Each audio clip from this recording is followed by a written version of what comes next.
Hi friends, welcome to Samhita AS YouTube channel. This section is completely useful for people those who are preparing for UPSC, APPSC, TGPSC Group 1 like services. Next ఏంటంటే this section is conducted in bilingual Hindi, Telugu and English. So better to utilize this section friends. Next ఏంటంటే ఈ సెక్షన్లో నేను ఏం చెప్పాలనుకుంటున్నానంటే geography గురించి చెప్పాలనుకుంటున్నాను friends. యూపీఎస్సీలో geography plays a key role and one of the major subject also. ఇక్కడ మనం ఏం చెప్పుకోవాలంటే ఫస్ట్ మనం జియోగ్రఫీని పూర్తి స్థాయిలో నేర్చుకోగలిగితే ఎన్విరాన్మెంట్ని ఈజీగా డీల్ చేయొచ్చు, డిజాస్టర్ మేనేజ్మెంట్ని కూడా ఈజీగా డీల్ చేయొచ్చు. ఇక్కడ డిజాస్టర్ మేనేజ్మెంట్ మెయిన్స్లో వస్తుంది ఫ్రెండ్స్. యూపీఎస్సీ ప్యాటర్న్ తెలుసుకుందాం ఫస్ట్. యూపీఎస్సీలో ప్రిలిమ్స్, మెయిన్స్, ఇంటర్వ్యూ ఉంటుంది, అంటే పర్సనాలిటీ టెస్ట్. ప్రిలిమ్స్లో వచ్చేసి 100 బిట్స్ ఉంటాయి.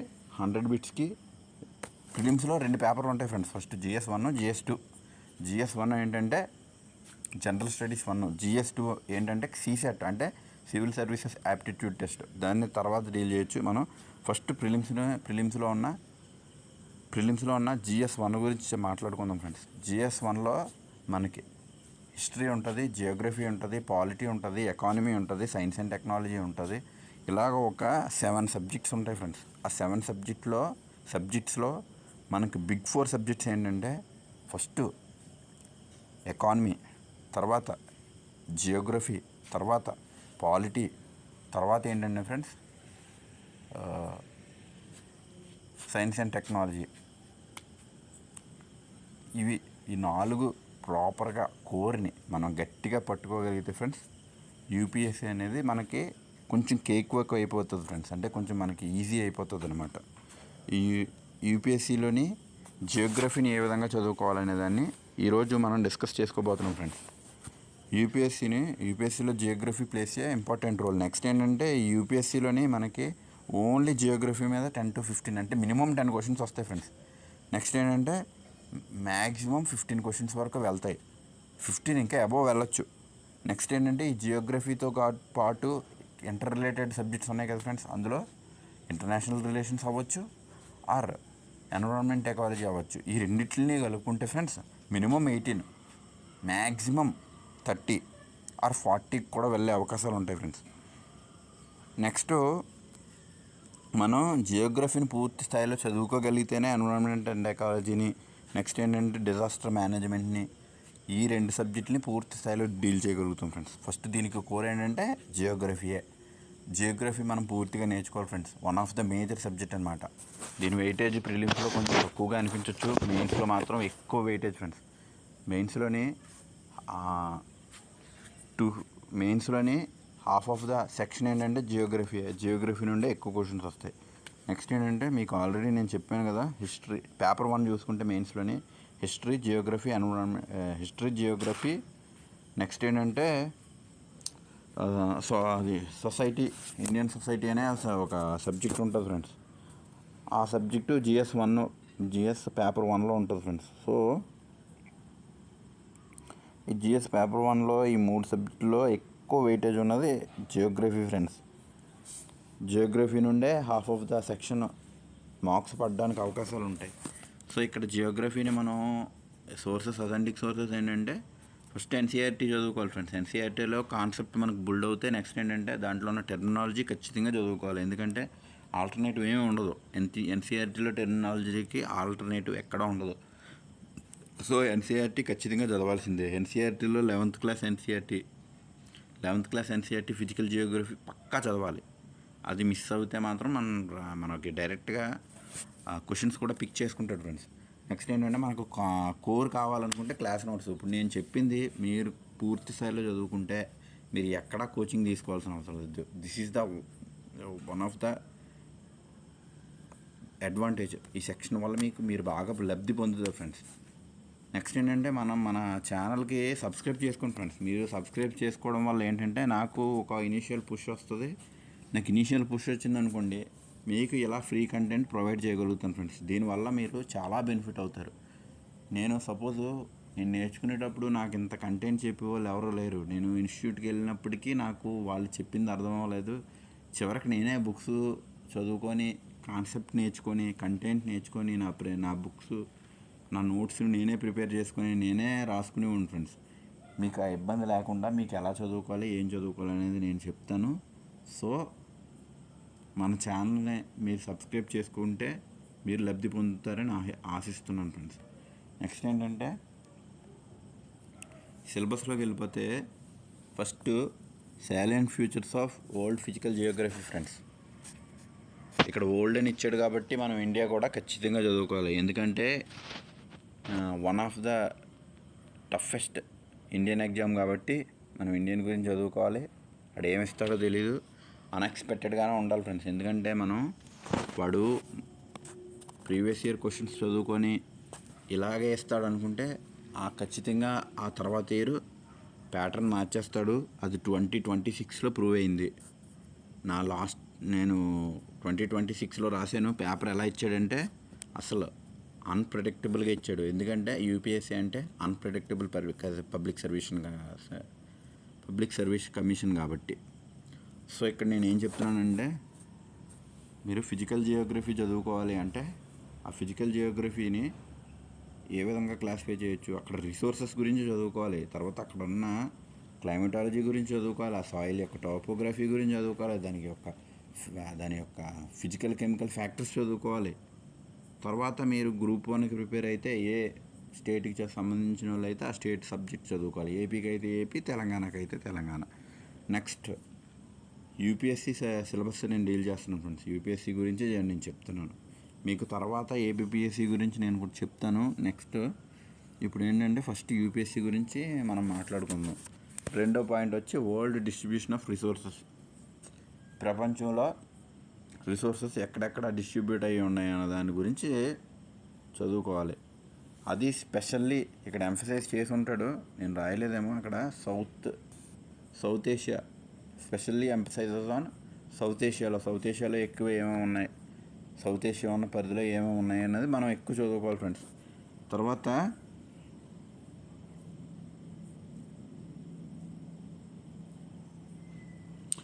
రిసోర్సెస్లో రకాలు ఉంటాయి friends. Renewable and non renewable. Renewable అంటే ఏంటి? పునరుత్పత్తి చేసుకోగలిగినవి. నాన్ రెన్యూవబుల్ అంటే పునరుత్పత్తి అంటే మనం ఇంకా దాన్ని మళ్ళీ క్రియేట్ చేయలేం. రెన్యూవబుల్ అంటే ఇప్పుడు సపోజ్ మనం సోలార్ ఉంది ఫ్రెండ్స్, సోలార్ని మనం యూటిలైజ్ చేసుకుంటే అది గ్రీన్ అంటే రెన్యూవబుల్ ఎనర్జీ, మనం ఎంతసేపు అన్నా ఉపయోగించుకోవచ్చు, అది తరగదు. అదే నాన్ రెన్యూవబుల్ ఉందనుకోండి, అంటే కోల్ కానీ పెట్రోలియం కానీ ఇవేంటంటే మనం తీసే కొద్దీ అవి డిక్లైన్ అయిపోతూ ఉంటాయి, తగ్గిపోతూ ఉంటాయి, తరిగిపోతూ ఉంటాయి. సో మనం దాన్ని రీప్లేస్ చేయలేం. సోలార్ ఎనర్జీని అది రీప్లేస్ అవుతూనే ఉంటుంది, రోజు వస్తుంది, మనం యూటిలైజ్ చేసుకుంటాం, మళ్ళీ వస్తుంది, యూటిలైజ్ చేసుకుంటాం. మనం యూటిలైజ్ చేసుకున్నా వస్తుంది, యూటిలైజ్ చేసుకోకపోయినా వస్తుంది, తరగదు. అదే నాన్ రెన్యూవబుల్ అంటే తరిగిపోతూ ఉంటుంది. నెక్స్ట్ ఏంటంటే ఫ్రెండ్స్ ఇక్కడ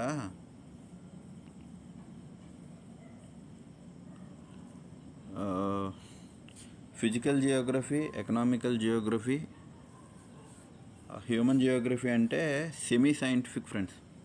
ఇక్కడ సెమీ సైంటిఫిక్ అంటే ఇప్పుడు మనిషి ఏ విధంగా ఆలోచిస్తారు అనేది ఒక మనిషికి అసలు సంబంధం అంటే ఆ ఆలోచన పొంతంలో అసలు పోలికే ఉండదు ఫ్రెండ్స్. అదే మనం సైన్స్ని చూసుకుంటే ఖచ్చితంగా చెప్పొచ్చు. ఇక్కడ 2x2 ఎంత, 2 × 4 అంటే 2x2 4 అని చెప్పుకోవచ్చు, 2+2 4 అని చెప్పొచ్చు. అది సైంటిఫిక్ అప్రోచ్.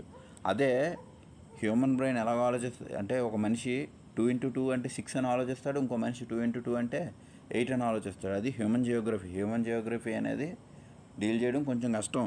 ఫిజికల్ మామూలు ఈ సైంటిఫిక్ జియోగ్రఫీతో పోల్చుకుంటే హ్యూమన్ జియోగ్రఫీ అనేది కొంచెం కష్టం ఉంటుంది, కానీ డీల్ చేయొచ్చు ఫ్రెండ్స్. నెక్స్ట్ ఏంటంటే రా మెటీరియల్ బేస్డ్. ఇప్పుడు మీకు రిసోర్సెస్ గురించి చదువుకున్నాం కదా ఫ్రెండ్స్. రిసోర్సెస్ గురించి మనం చదువుకుంటే రిసోర్సెస్ ఏ విధంగా క్లాసిఫై చేసుకోమన్నది ఆల్రెడీ మనం చూసుకున్నాం.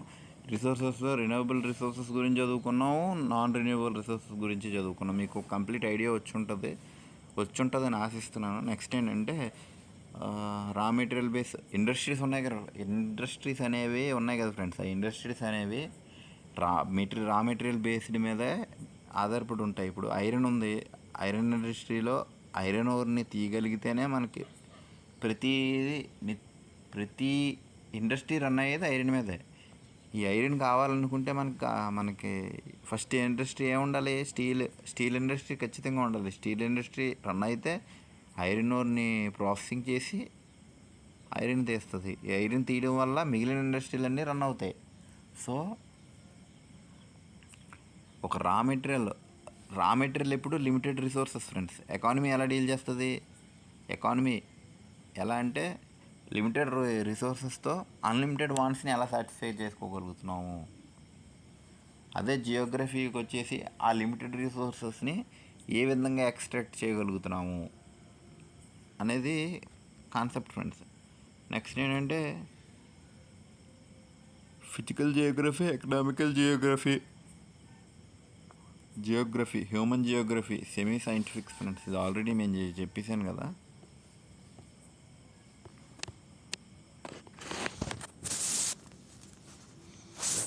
జనరల్గా ఈ ఎకానమీ అనేది డిమాండ్ అండ్ సప్లై మీద రన్ అవుతుంది ఫ్రెండ్స్. డిమాండ్ అంటే మనిషి యొక్క డిమాండ్, సప్లై అంటే ఎంతవరకు సప్లై చేయగలం. సప్లై చేయాలంటే మనకి రిసోర్సెస్ ఉండాలి కదా ఫ్రెండ్స్. ఆల్రెడీ చెప్పాను, రిసోర్సెస్ రెన్యూబుల్ రిసోర్సెస్ అయితే ప్రాబ్లం లేదు. నాన్ రెన్యూబుల్ రిసోర్సెస్ అయితే అక్కడ ఏమవుతుంది? నాన్ రెన్యూబుల్ రిసోర్సెస్ అనేవి తరిగిపోతూ ఉంటున్నాయి. మనం తీసే కొద్దీ అలా తరిగిపోతూ ఉంటాయి. సో అక్కడ మనం రీజనరేట్ చేయలేము, రిసోర్సెస్ అయిపోతూ ఉంటాయి. మనం నీడ్స్ని సాటిస్ఫై చేసుకోవడం ఇబ్బంది అవుతుంది. ఆల్టర్నేటివ్ చూసుకోవాల్సి వస్తుంది. తర్వాత చెప్పాను కదా friends, economy is driven by demand, resources to process to supply.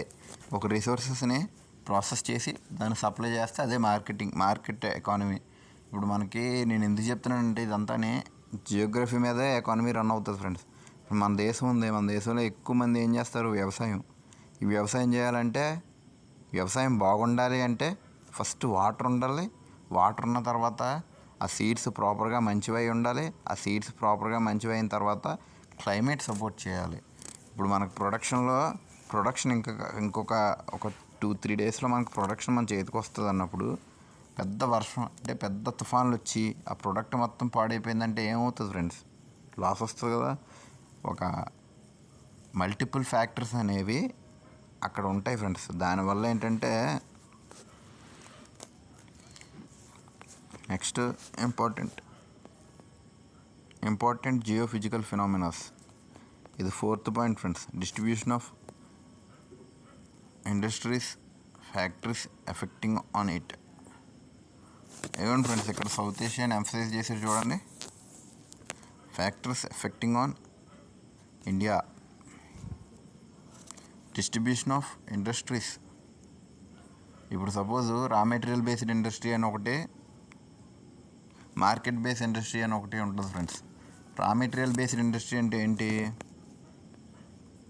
ఇప్పుడు ఐరన్ ఉంది ఫ్రెండ్స్, ఐరన్ని రా మెటీరియల్ బేస్డ్ ఇండస్ట్రీ అంటారు. ఎందుకంటే అది మార్కెట్లో పెట్టారనుకో. ఇప్పుడు ఐరన్ ఓర్ ఉంది, ఐరన్ ఓర్ ఒక 10 కేజీల నుండి 10 కేజీల ఐరన్ ఓర్ని ప్రాసెస్ చేస్తే మనకి ఎంత వస్తుంది? 1.5 to 2 kgs ఐరన్ అనేది వస్తుంది. అదే మీరు ఈ ఐరన్ ఓర్ని ట్రాన్స్పోర్ట్ చేసుకుంటూ కూర్చుంటే ఏమవుతుంది? ట్రాన్స్పోర్టేషన్ కాస్ట్ పెరుగుతుంది. ట్రాన్స్పోర్టేషన్ కాస్ట్ పెరిగితే అక్కడ ఏమవుతుంది? క్యాపిటల్ అంటే మనం ఇన్వెస్ట్ చేసే క్యాపిటల్ ఎక్కువైపోతుంది. కాబట్టి ఇక్కడ ఏం జరుగుతుంది? కాస్ట్ పెరిగిపోతుంది. సో వీళ్ళు ఏం చేస్తారు? ఐరన్ ఓర్ ఎక్కడైతే అవైలబిలిటీ ఉందో అక్కడే వీళ్ళ ఇండస్ట్రీలు మొదలు పెడతారు ఫ్రెండ్స్. నెక్స్ట్ ఏంటంటే ఐరన్ తీసిన తర్వాత కార్లు తయారీ. సపోజ్ మార్కెట్ బేస్ ఇండస్ట్రీ అంటే కార్లు తయారీ. అంటే కార్లు ఎక్కడ తయారు చేస్తారు ఫ్రెండ్స్? ఎక్కువ మనుషులు అంటే జనాభా సాంద్రత ఎక్కువ ఎక్కడైతే ఉంటుందో, ఒక అర్బనైజేషన్ ఎక్కడైతే ఉంటుందో అక్కడ పెడతారు ఫ్రెండ్స్. ఎందుకంటే వాళ్ళు తయారు చేసిన వస్తువులు జనాలు కొనుక్కోవాలి, లేకపోతే రన్ అవ్వదు కదా ఫ్రెండ్స్. సో ఇక్కడ నేను ఏం చెప్తున్నానంటే రా మెటీరియల్ బేస్డ్ ఇండస్ట్రీ అనేది ఆ పర్టికులర్ రిసోర్సెస్ ఎక్కడ దొరుకుతుందో అక్కడ మాత్రమే పెడతారు.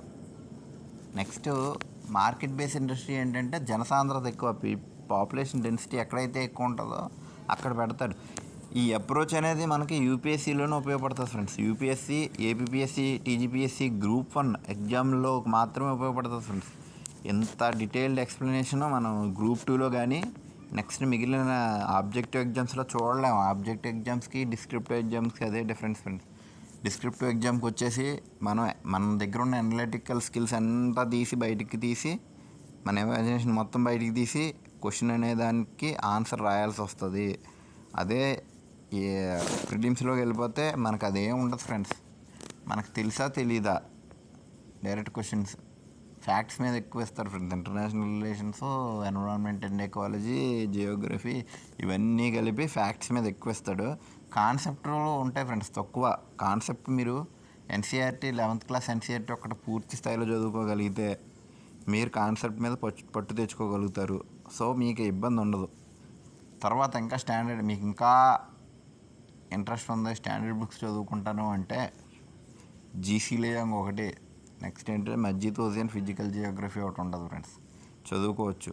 కాకపోతే అంత చదువుకుంటే మిగిలిన సబ్జెక్టులన్నీ వేస్టే, టైం సరిపోదు. కాబట్టి మనం ఎంతవరకు చదువుకోవాలో అంతవరకు చదువుకొని మిగిలిన సబ్జెక్ట్స్ మీద ఫోకస్ పెట్టుకుంటే మనకి బాగుంటుంది ఫ్రెండ్స్. ఎందుకు చెప్తున్నానంటే ఇది నేను చేసిన మిస్టేక్స్ ఇవే.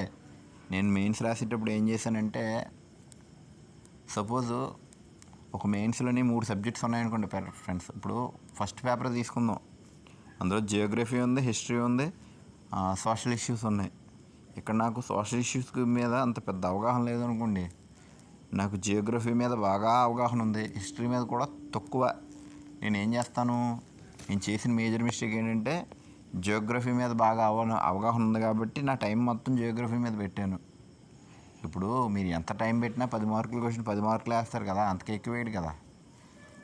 ఆ లాజిక్ మనం మర్చిపోయి ఏం చేస్తాం, మనకు బాగా వచ్చు కదా అని చెప్పి దాన్ని బాగా రాయడానికి ట్రై చేస్తాం. అప్పుడు మిగిలిన క్వశ్చన్స్ అంటే మిగిలిన సబ్జెక్ట్ క్వశ్చన్స్ కాంప్రమైజ్ అవుతాయి టైం సరిపోక. కాంప్రమైజ్ అయినప్పుడు మార్కులు కూడా కాంప్రమైజ్ అవుతాయి ఫ్రెండ్స్. ఇక్కడ మార్కులు కాంప్రమైజ్ అయితే మనకేమవుతుంది, ర్యాంక్ రాదు, క్వాలిఫై అవ్వం. సో నేను చేసిన మిస్టేక్స్ మీరు చేయకండి. 5th point, distribution of industries, factors effecting on it. అంటే మనకి సపోజ్ మీరు న్యూస్లో చూసే ఉంటారు, SEZ స్పెషల్ ఎకనామిక్ జోన్. ఈ ఫ్యాక్టర్స్ ఎఫెక్టింగ్ ఆన్ ఇట్ అంటే ఇండస్ట్రీస్ రావడానికి పోవడానికి గల ఫ్యాక్టర్స్ ఏంటి. ఇప్పుడు క్రౌడ్ ఇన్, క్రౌడ్ అవుట్ అని మీరు ఇదంతా economy subjects friends. Economy, Geography completely related. దాన్ని పూర్తి స్థాయిలో బైఫర్కేట్ చేయడం అనేది పాపం, తప్పు, మనం చేయలేం కూడా. తర్వాత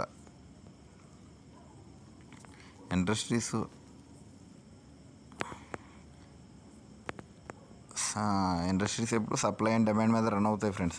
ఒక ఇండస్ట్రీ ఏం చేస్తుంది, దానికి ప్రాఫిట్ కావాలి, ఇక్కడ ఉన్న జనాలకి ఏం కావాలి, ఆ ప్రోడక్ట్ కావాలి, దాన్ని యూటిలైజ్ చేసుకోవడానికి ఆ ప్రోడక్ట్ కావాలి. ఇండస్ట్రీస్కి మాత్రం ప్రాఫిట్ కావాలి. సో ప్రాఫిట్ ఓరియంటెడ్గా చూసుకుంటుంది. Next important geophysical phenomenas. అదే ఫ్రెండ్స్, జియోఫిజికల్ ఫినామినాస్ అంటే ఎర్త్క్వేక్స్, సునామీస్ ఇవి ఎలా వస్తాయి, ఎందుకు వస్తాయి అనేది మనం చదువుకోవాలి ఫ్రెండ్స్. నెక్స్ట్ ఏంటంటే ఈ కాన్సెప్ట్లో మనం ఎక్కువ కరెంట్ అఫైర్స్ని అప్లై చేయాల్సి వస్తుంది. అంటే ఇప్పుడు మనం మే నెలలో ఎగ్జామ్ రాస్తున్నాం అనుకోండి, ఏప్రిల్ వరకు ఎక్కడన్నా సునామీలు, ఎర్త్క్వేక్స్ వచ్చాయంటే దాన్ని ఇంక్లూడ్ చేసుకుంటే మన మార్కులు పడతాయి. నెక్స్ట్ ఏంటంటే ప్రిలిమ్స్కి వచ్చేసరికి ఫ్యాక్ట్ అడుగుతాడు. రీసెంట్గా ఇక్కడ ఇంత రేంజ్లో ఎర్త్క్వేక్ వచ్చింది ఎక్కడ అని అడుగుతాడు. అదేమవుతుంది ఫ్రెండ్స్, ఎక్కడ అని అడిగితే ఏమవుతుంది, నువ్వు కరెంట్ అఫైర్స్ తెలుసుకోగలిగితే పలానా ప్లేస్ అని పెడతాం, లేకపోతే పెట్టము, పోతాయి మార్కులు. కరెంట్ అఫైర్స్ కూడా ఇక్కడ ఎలాంటి ప్లేసుల్లో ఉపయోగపడతాయి. Changes in geophysical futures. Suppose geophysical futures అంటే ఫ్రెండ్స్, అది ఒక ల్యాండ్స్కేప్ ఉంది, ఎగ్జాంపుల్ చెప్తున్నాను. ఒక ల్యాండ్స్కేప్ ఉంది, ఆ ల్యాండ్స్కేపు దాని షేప్ ఎందుకు మార్చుకుంటుంది, ఇంటర్నల్ ఫోర్సెస్ వల్ల మార్చుకుంటుంది, ఎక్స్టర్నల్ ఫోర్సెస్ వల్ల మార్చుకుంటుంది. అంటే ఎండోజెనిక్ ఫోర్సెస్, ఎక్సోజెనిక్. ఎండోజెనిక్ అంటే లోపల, ఎక్సోజెనిక్ అంటే బయట. లోపల నుండి ఒక లావా వచ్చింది అనుకోండి ఫ్రెండ్స్, అక్కడ మౌంటైన్ ఏర్పడుతుంది. అదే బయట నుండి ఎరోడ్ అయిపోయింది అనుకోండి ఫ్రెండ్స్, అక్కడ ప్లేట్యూ ఏర్పడుతుంది. అది అలా అనమాట, మనం అలా చదువుకోగలగాలి. నెక్స్ట్ ఏంటంటే